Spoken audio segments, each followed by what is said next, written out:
So yan, tapos na nating ma-wiring yung kanyang PCB remote. Bali, aayos na lang natin tong wire para di magulong tingnan, para malinis. Yung kanyang power supply, di na tayo gumamit ng dalawang AA na battery. Kung mayroon kayong mga di ginagamit na adapter ng mga cellphone, yan, kuha lang kayo ng cable wire niya, tapos putulin sa dulo.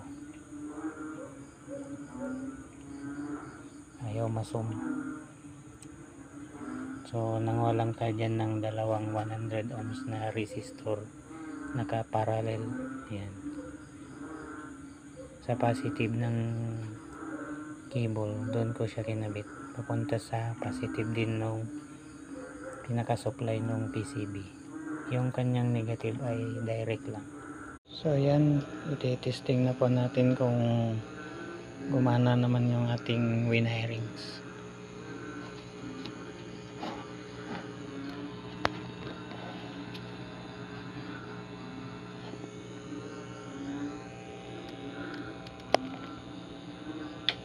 One, two, three, 4, 5,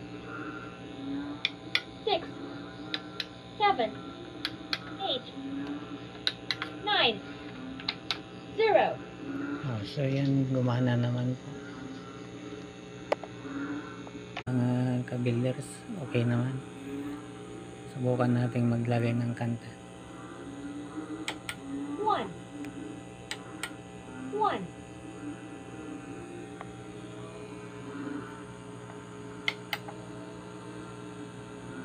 Ayun, gumana, pumasok. Sa unang pasok ng kanta, play yun.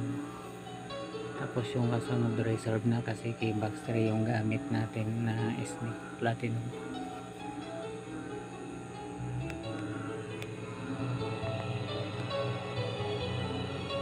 Hindi natin pwedeng lakasan ngayon at gabi na, may natutulog ng mga kapitbahay.